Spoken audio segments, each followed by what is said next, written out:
যতটা কঠোরতা আমি দেখাতে পারিনি, এবং আমি মনে করছি ডিভিশন বেঞ্চ অত্যন্ত উপযুক্ত কাঠিন্যের সঙ্গে সব দিক বিচার করে একটা রায় দিয়েছে, এবং এতে আমি অত্যন্ত আনন্দিত। তবে আজকে আনন্দ প্রকাশের দিন নয়, কারণ এই জোচ্চোরদের অধীনে আমরা আর থাকতে চাই না। কোথাও একটু স্বস্তি লাগছে আজকে যে আপনি ঠিক ছিলেন? না, কোনো স্বস্তির বিষয় নেই। আপনার আমি যখন বিচারপতি হিসেবে কাজ করেছি, আজকে যখন সাধারণ নাগরিক হিসেবে আমি কাজ করি, তখন আমাকে সবসময় মাথায় রাখতে হয় যে আদালত হচ্ছে একটা জায়গা যার আদেশকে মেনে নিতে হবে, যার আদেশকে মেনে নিতে হবে। এটা আমার কোনো ব্যক্তিগত বিষয় ছিল না যে আমার স্বস্তিবোধ বা অস্বস্তিবোধ করব। আমার খারাপ লাগা আছে যে যোগ্য প্রার্থীদের বহুদিন ধরে বঞ্চিত করে রাখা হলো। তারা যারা টাকা পেল না, যোগ্য প্রার্থীরা, তারা যোগ্য প্রার্থী যারা আবার নতুন পুনর্মূল্যায়নের ফলে যারা চাকরি পাবেন, তাদের জন্য আশা করব রাজ্য সরকার, যে রাজ্য সরকারই থাকুন, সে রাজ্য সরকার একটা ব্যবস্থা করবে। আপনি প্রথম থেকেই একটা বলে এসেছিলেন যে তদন্তে প্রমাণ পাওয়া গেছে যে টাকার বিনিময়ে চাকরি তারা পেয়েছেন। তাদের উদ্দেশ্যে আজকে দাঁড়িয়ে আপনি কিছু বলবেন, কোনো বার্তা দেবেন? তাদেরকে বলবো, জোচ্চোর তোমাদের ফাঁসিতে চড়ানো উচিত। আবার উচ্চারণ করছি, জোচ্চোর তোমাদের ফাঁসিতে চড়ানো উচিত। এটাই আমার বার্তা তাদের। আপনাদের আর কারো কিছু বলার আছে? স্যার একটা ইংরেজিতে একটু বলবেন? ইংরেজিতে প্রশ্ন করুন। বলছি, what is your first reaction about the High Court verdict? I have already said it, you translate. Sir, in the processing in 2016, High Court says SSC processing had 17 type of corruption. What will you say?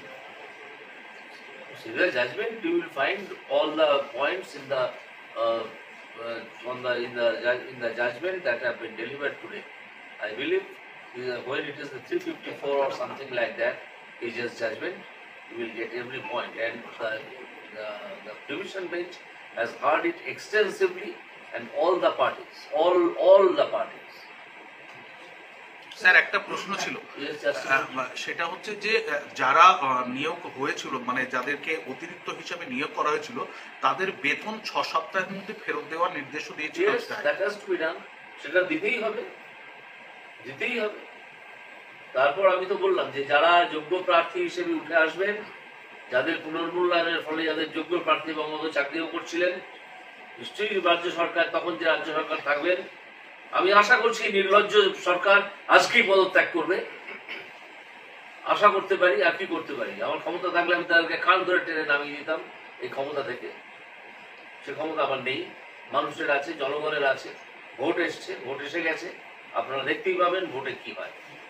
এর তো সুদূর প্রসারী প্রভাব পড়বে। দুটো যে আমাদের সম্প্রদায়, মূল সম্প্রদায় আছে, হিন্দু এবং মুসলিম, বহু মুসলিম ছাত্রের চাকরি উনি হতে দেন, বহু। তারা আজকে রাস্তায় কেঁদে কেঁদে বেড়ায়। কেন এটা হবে? চাকরি ওনার ব্যক্তিগত সম্পত্তি।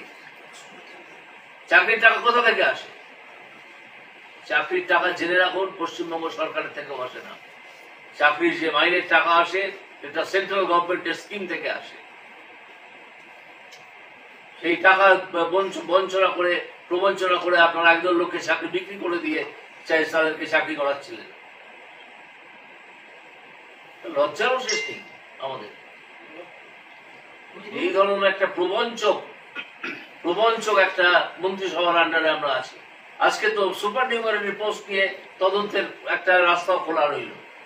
সুপার নিউমারি পোস্ট নিয়ে আমি ডেকে পাঠিয়েছিলাম একে, আপনাদের তখন যিনি চিফ সেক্রেটারি ছিলেন, প্রিন্সিপাল সেক্রেটারি এডুকেশন ডিপার্টমেন্ট, তিনিও একটি চূড়ান্ত ভালো লোক, কোট আনকোট।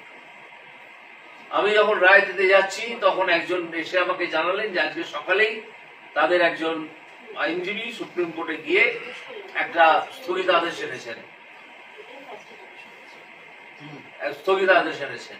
নাহলে সেদিনই তাদের 12টা বেজে যেত। থরথর করে কাঁপছিলেন সেই প্রিন্সিপাল সেক্রেটারি আমার সামনে দাঁড়িয়ে। আর কিছু বলার আছে? লোকসভা ভোটের সময় এই রায়টা, এই রায় আপনি একজন এখন লোকসভা, আপনি কোন চ্যানেল থেকে? আনন্দবাজার।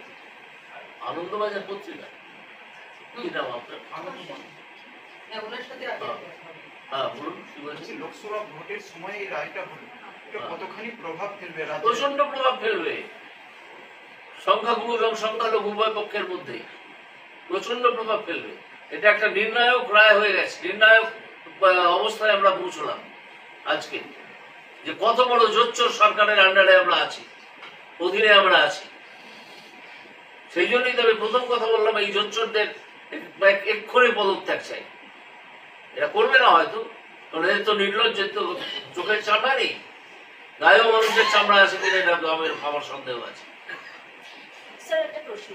এখানে আর কারো কোনো প্রশ্ন আছে কিনা জেনে কিন্তু যে কোম্পানিকে ওএমআর স্ক্যানিং এর দায়িত্ব দেওয়া হয়েছিল সেই কোম্পানিকে আদৌ টেন্ডারটাই দেওয়া হয়নি এই সমগ্র প্রথম থেকেই তো এটা একটা অর্গানাইজড ক্রাইম ছিল এবং এখনো হয়ে আছে।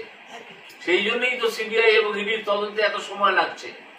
প্রথম থেকেই পরিকল্পনা করে নেওয়া হয়েছিল যে আমরা কত টাকা কামাবো এই চাকরির ব্যবস্থা করে। আমার ঘেন্না করছে যে সুবীরেশ ভট্টাচার্য, যিনি তৎকালীন চেয়ারম্যান ছিলেন স্কুল সার্ভিস কমিশনের, তার সঙ্গে আমি তাদের